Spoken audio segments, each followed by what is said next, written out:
Hi, welcome to the Midlight Synthesist. Let's get started.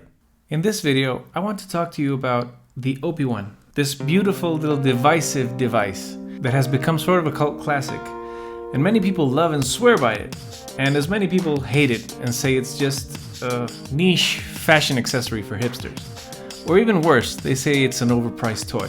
In this video, I want to share with you my thoughts on whether the OP-1 still is worth its salt in 2020.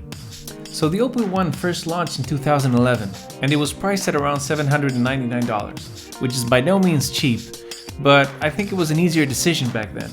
There weren't as many competitors, and I'd say the price was fairly right for what you're getting. Love it or hate it, over the years this has become quite the classic. And it's a very loved synth, especially here on YouTube, because it's extremely camera friendly, and you can make awesome tunes on this thing. If you want to judge the relevance of the OP-1 in 2020, a good reference point might be in 2018, when Teenage Engineering announced that they were stopping the production of the OP-1.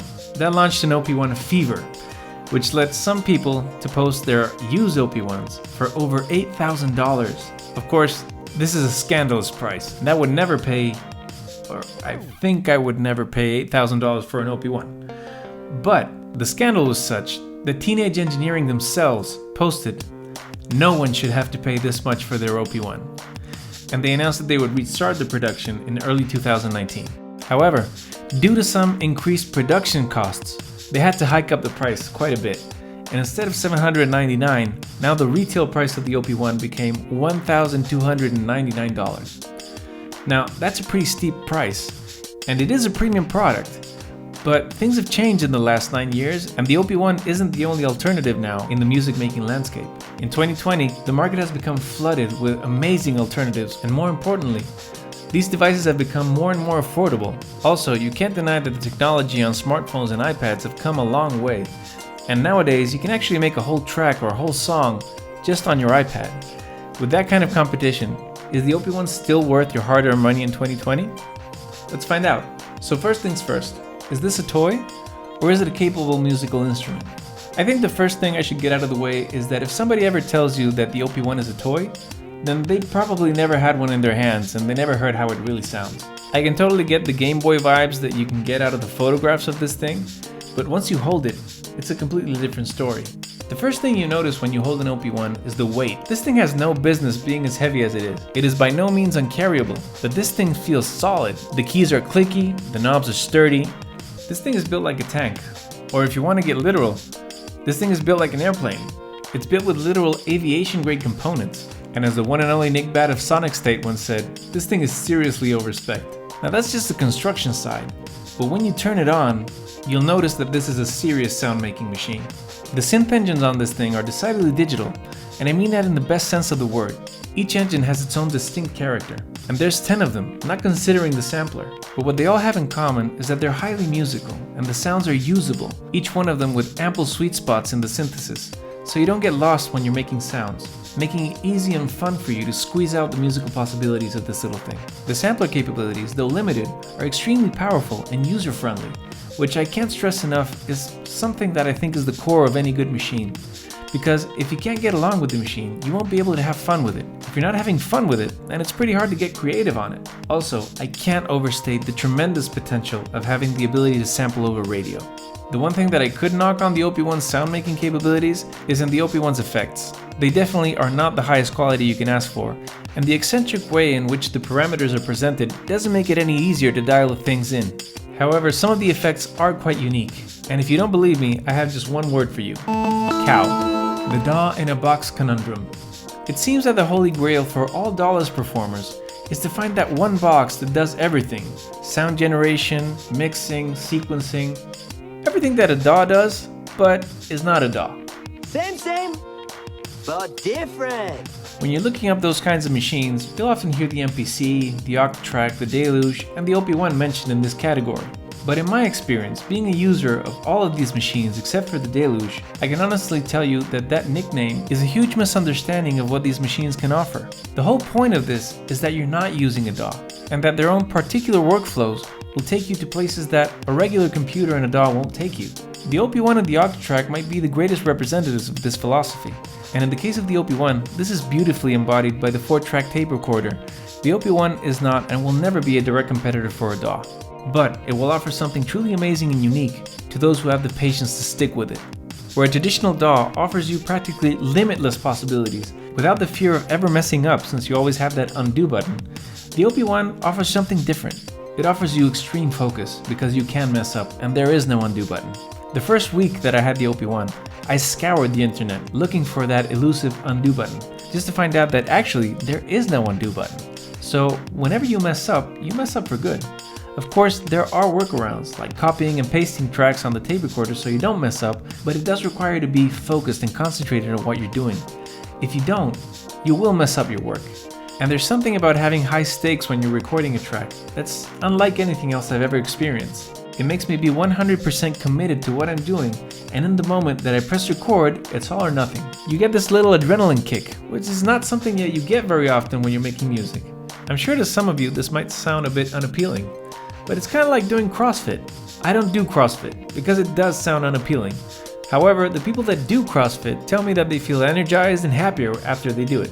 In the same way, working with the OP-1 can be strenuous and at times frustrating, but in the end I do feel it's made me a better producer and a better musician, and it's definitely given my creativity a big boost.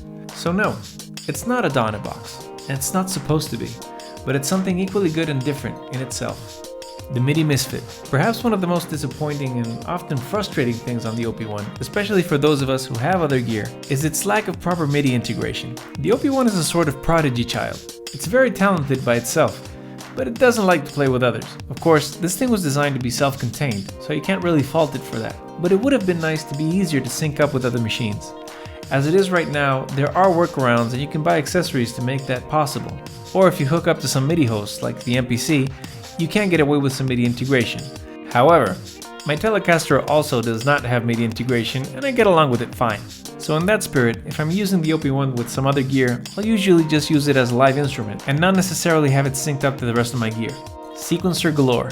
If you've ever used an Elektron box before, you know it's not just the quality of the sounds that you can have, or the spec sheet, or the effects, but how you can sequence them. This holds especially true of the OP-1, where you get some traditional step sequencers and grid sequencers, as well as some really strange sequencers like the sketch sequencer, which I've never been really able to use, or one of my personal favorites, the Tombola sequencer, which is basically just a random note generator, but it's musical enough to make it usable and quite special. When people say that the OP-1 can really open up your creativity, I think the sequencers have a big role to play in that. So before we get into the alternatives of the OP-1, I just wanted to make a quick note about the battery life on this thing. I've had the OP-1 for quite a while, and I really can't think of any other machine that I charged less than this thing. I can't remember the last time I actually went through a whole battery without charging it first, so just want to get that out there. This is one of the best batteries I've ever had on any portable device. So, as I said in the beginning of the video, even though I think that the OP-1 is an extremely worthy synth and a huge workstation, in the 9 years since it was released, the music gear industry has really grown, and there are other alternatives out there. So in that context, let's have a quick look at what you could get for $1,300. One of the best alternatives nowadays, in my opinion, is the MPC Live.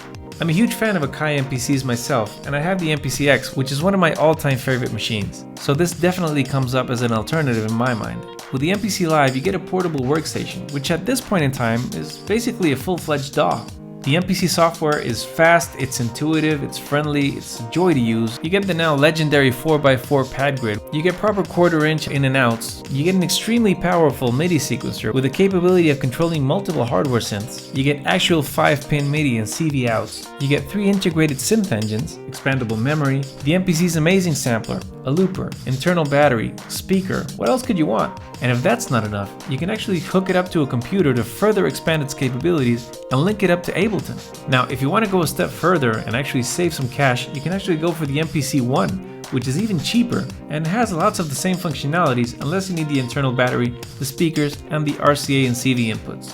I personally think that the MPC-1 is just a bargain at the price, and I would not hesitate to get one if I didn't have the X. Another thing to consider is that in the last years, the MPC software has received multiple updates, so besides being a classic machine at this point, it also continues evolving as time goes on. Some of the downsides of the MPC Live versus the OP-1, to me at least, are the size and the weight of it.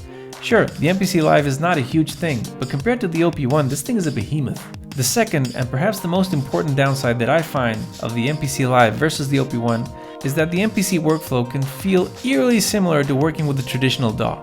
Now this can be a good or a bad thing depending on your personal preference. To me at least, when I moved away from the computer, I was trying to look for something that didn't have a screen and felt like a different workflow, and the OP-1 definitely has that. The second greatest competitor that I think the OP-1 has these days is the Deluge. This quirky little box came out of New Zealand a few years ago, but in the years since, it's grown into a real powerhouse. Besides its compact size and its beautiful front panel, I think its success has to do more with the amazing team at Synthstrom and their relentless effort to make the Deluge the one box to rule them all. Up until the time of this video, it's already a great synth, an amazing looper, a decent sampler, and probably one of the most robust and user-friendly step sequencers here this side of the Poly machines. It has become a cult classic in its own right, and it fits right up there with the OP-1 in the quirky, fun, and exciting music box category. Judging from the features alone, the Deluge should give the OP-1 a good run for its money. But at the very least, the constant updates and huge improvements that just keep on adding up make this machine extremely appealing, and you should definitely consider it. So to sum up, is the OP-1 worth it? Well, I hate to do this to you, but yes and no. If you can get a good deal on a second-hand OP-1, then it's a no-brainer for me. I say go for it. If you're looking to get this brand new, I'm not sure if that's such an easy recommendation anymore. $1,300 is a lot of money, and you can get a lot of gear for that. However, nothing since the OP-1 has launched, before or since, has been in the same dimension or even the same species as the OP-1. There's just nothing quite like it. And like many other things, it is much more than just the sum of its parts. Therefore, the comparison to any other gear cannot and should not be reduced to just a simple spec sheet comparison. Instead, I think the OP-1 has to be measured by something else entirely. I think it has to be measured by the user experience. Namely, how much music have I made with it? How much have I enjoyed the process of making music on it? And in that aspect, the OP-1 is not only timeless, but priceless. I hope you enjoyed this video and found it helpful. I hope to see you again in the next one.